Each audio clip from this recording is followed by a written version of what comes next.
کچھ تکلیفیں ہمارا امتحان لینے نہیں بلکہ اپنے ساتھ جڑے لوگوں کی پہچان کرانے آتی ہیں۔ بات علم سے کرو، طاقت کا سہارا نہ لو، کیونکہ طاقت کتنی بھی بڑی کیوں نہ ہو، علم کے آگے چوٹی ہو جاتی ہے۔ وہ بندہ دولت، عزت اور صحت کی خواہش چھوڑ دے جو بخیل ہے اور ہمیشہ اپنے حق سے زیادہ کا امیدوار ہے۔ دولت کا مستحق صرف سخی انسان ہے۔ جب کوئی شخص خود اپنی تعریف کرے تو اس کا وقار ختم ہو جاتا ہے۔ زندگی کا راز یہی ہے کہ جہاں رہو، جس حال میں رہو، خوش رہو، مطمئن رہو۔ آج کا انسان اپنی روزی کی فکر میں رزق تلاش کر رہا ہے اور اپنے رازق کو بھول بیٹھا ہے جو اسے رزق دیتا ہے۔ جب شاعر کی آنکھیں کھلی ہوتی ہیں تو دنیا کی بند ہوتی ہیں، اور جب شاعر کی آنکھیں ہمیشہ کے لیے بند ہو جاتی ہیں تو دنیا کی آنکھیں کھل جاتی ہیں۔ غلامی بہت بڑی لعنت ہے۔ غلامی زبان سے وہ کچھ کہلوا سکتی ہے جو انسان نہیں کہنا چاہتا۔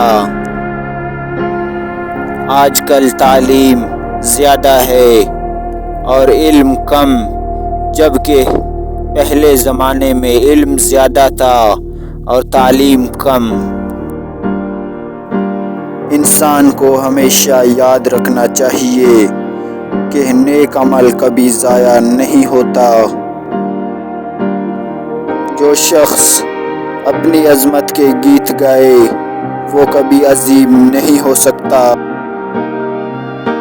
محبت کرنے والا بندہ خدا کی راہ پر چلتا ہے۔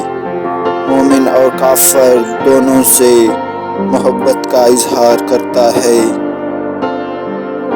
اپنی تاریخ کو محفوظ کریں اور لازوال بنیں۔ گزرے وقتوں سے نئی زندگی حاصل کریں۔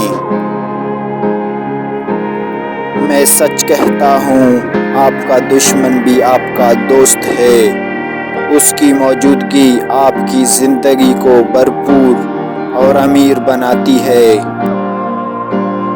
زندگی دوسروں سے قرض نہیں لی جا سکتی، اسے خود اپنی روح کے اندر روشن کرنے کی ضرورت ہے۔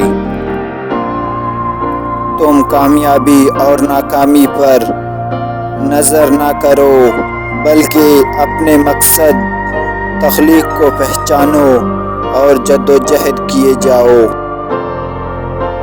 علم کی جستجو جس رنگ میں بھی کی جائے عبادت ہی کی ایک شکل ہے۔ آدمی کی موت روح کی جدائی سے نہیں بلکہ ایمان کی کمی اور یقین کی محرومی سے ہوتی ہے۔ گنہگار کی عاجزی عبادت گزار کے غرور سے بہتر ہے۔ مصیبت ایک عطیہ خداوندی ہے تاکہ انسان اپنی زندگی کا مشاہدہ کر لے۔ تجربے سے معلوم ہوا ہے کہ لوگ اخلاص اور دیانت کے بہت بڑے دشمن ہیں۔